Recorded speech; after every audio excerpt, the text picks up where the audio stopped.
आप महीनों से मेहनत कर रहे हो, रोज सुबह उठकर काम में लगे रहते हो, फिर भी लाइफ में कोई बड़ा बदलाव नजर नहीं आ रहा।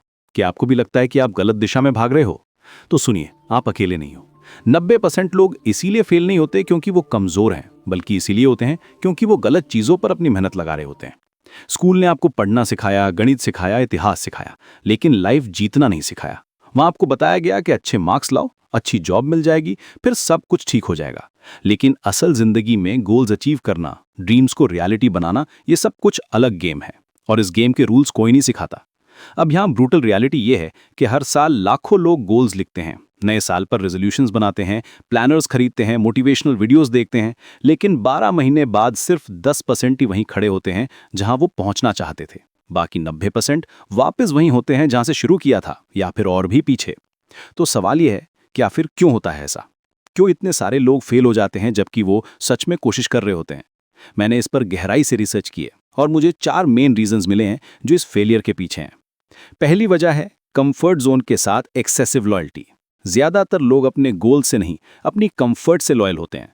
नेटफ्लिक्स देखना, मोबाइल पर घंटों स्क्रॉल करना, रात को देर से सोना, सुबह ना उठना, ये सब स्लो पॉइजन है जो सपनों को बिना दर्द के मार देता है। आप सोचते हो कि ये छोटी चीजें हैं, कोई बड़ा फर्क नहीं पड़ता, लेकिन ये छोटी चीजें ही तो आपके बड़े सपनों को धीरे धीरे खत्म कर देती हैं। जब आप रात को 3 बजे तक फोन पर रील्स देख रहे होते हो तो अगली सुबह जिम जाने का प्लान ऑटोमेटिकली फेल हो जाता है। जब आप वीकेंड को पूरा नेटफ्लिक्स में बिता देते हो तो उस स्किल को सीखने का टाइम कहां से आएगा जो आपको नेक्स्ट लेवल पर ले जा सकती है। ये कंफर्ट जोन एक इनविजिबल केज की तरह है जो आपको लगता है कि आप फ्री हो, लेकिन एक्चुअली आप ट्रैप्ड हो। दूसरी बड़ी वजह है स्ट्रक्चर्ड सिस्टम का एब्सेंस। लोग सोचते हैं कि मोटिवेशन से गोल्स अचीव हो जाते हैं, लेकिन सच यह है कि गोल मोटिवेशन से नहीं, सिस्टम से अचीव होता है। मोटिवेशन तो वेदर की तरह है, कभी आता है कभी जाता है, लेकिन सिस्टम एक मशीन की तरह है जो कंसिस्टेंटली काम करती रहती है। अगर आपका गोल है कि आप फिट हो जाना चाहते हो तो मोटिवेशन आपको 1-2 दिन जिम भेज देगी, लेकिन सिस्टम आपको बताएगा कि कौन से दिन कौन सी एक्सरसाइज करनी है, क्या खाना है, कितने बजे सोना है, कैसे प्रोग्रेस ट्रैक करना है।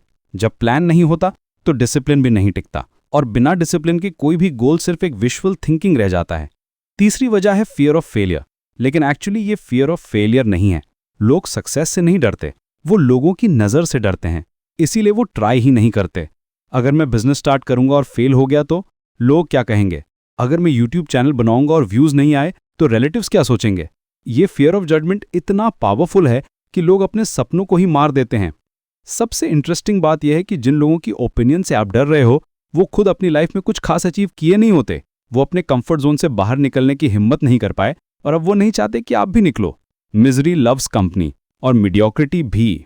चौथी और शायद सबसे डेंजरस वजह है शॉर्ट टर्म थिंकिंग। हम एक ऐसी जनरेशन में रह रहे हैं जहां इंस्टेंट ग्रेटिफिकेशन नॉर्मल हो गया है। 2 मिनट में मैगी, 10 सेकंड में रील्स, 1 क्लिक में शॉपिंग। इस इंस्टेंट वर्ल्ड में लॉन्ग टर्म थिंकिंग एक लॉस्ट आर्ट हो गई है। आज का कंफर्ट कल के रिग्रेट की गारंटी है। जब आप चूज करते हो कि आज नेटफ्लिक्स देखना है इंस्टेड ऑफ स्किल सीखने के, तो आप एक्चुअली चूज कर रहे हो कि अगले साल भी सेम पोजीशन में रहना है। जब आप चूज करते हो कि आज जंक फूड खाना है instead of healthy meal prep करने के, तो आप चूज कर रहे हो कि हेल्थ प्रॉब्लम्स के साथ जीना है। हर छोटा डिसीजन कंपाउंड होता रहता है। अच्छे डिसीजंस कंपाउंड होकर सक्सेस बनती हैं, बुरे डिसीजंस कंपाउंड होकर रिग्रेट बनती हैं।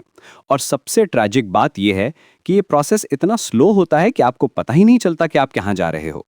अब यहाँ पर मेन ट्रूथ आता है जो मोस्ट लोग समझ नहीं पाते। सक्सेस एक एक्सप्लोजन नहीं है, ये एक डेली डिसीजन है। हर दिन थोड़ा बेटर बनना, यही सीक्रेट है जो 90% लोग इग्नोर कर देते हैं। आप सोचते हो कि सक्सेसफुल लोग एक दिन में सक्सेसफुल हो गए, लेकिन रियलिटी यह है कि वो हर दिन कंसिस्टेंटली छोटे छोटे इंप्रूवमेंट्स करते रहे। 1% बेटर एवरी डे का कंपाउंड इफेक्ट इतना पावरफुल है कि एक साल में आप 37 गुना बेटर हो सकते हो। लेकिन प्रॉब्लम यह है कि ये इंप्रूवमेंट्स इनिशियली विजिबल नहीं होती। पहले महीने में आपको लगेगा कि कुछ नहीं हो रहा, दूसरे महीने में भी सेम फीलिंग होगी, लेकिन तीसरे चौथे महीने में सडनली आपको लगेगा कि मैजिक हो रहा है। एक्चुअली मैजिक नहीं, कंपाउंड इफेक्ट है। सच तो यह है कि अगर आप ये सुन रहे हो तो आप ऑलरेडी उन 10% में हो जो इंप्रूवमेंट के लिए कुछ करने की कोशिश कर रहे हैं। मोस्ट लोग तो ये भी नहीं करते। वो अपनी प्रॉब्लम्स को ब्लेम करते रहते हैं लक पर, सर्कमस्टेंसेस पर, गवर्नमेंट पर, फैमिली पर। लेकिन आप यहाँ हो, सॉल्यूशंस ढूंढ रहे हो। अब सवाल सिर्फ ये है कि क्या आप कंसिस्टेंट रहोगे या फिर कंफर्टेबल? क्या आप डेली उन छोटे डिसीजंस को चूज करोगे जो आपको आपके गोल्स के क्लोजर ले जाएं, या फिर उन डिसीजंस को चूज करोगे जो आपको इमीडिएट कंफर्ट दें लेकिन लॉन्ग टर्म रिग्रेट? चॉइस आपकी है, लेकिन याद रखिए हर दिन आप चूज नहीं करते तो बाय डिफॉल्ट आप कंफर्ट चूज कर रहे होते हो और कंफर्ट जोन में ड्रीम्स मर जाते हैं। तो आज से ही शुरू करिए, एक छोटा स्टेप लीजिए अपने गोल की डायरेक्शन में, क्योंकि सक्सेस वेटिंग नहीं करती, ये क्रिएटिंग करनी पड़ती है।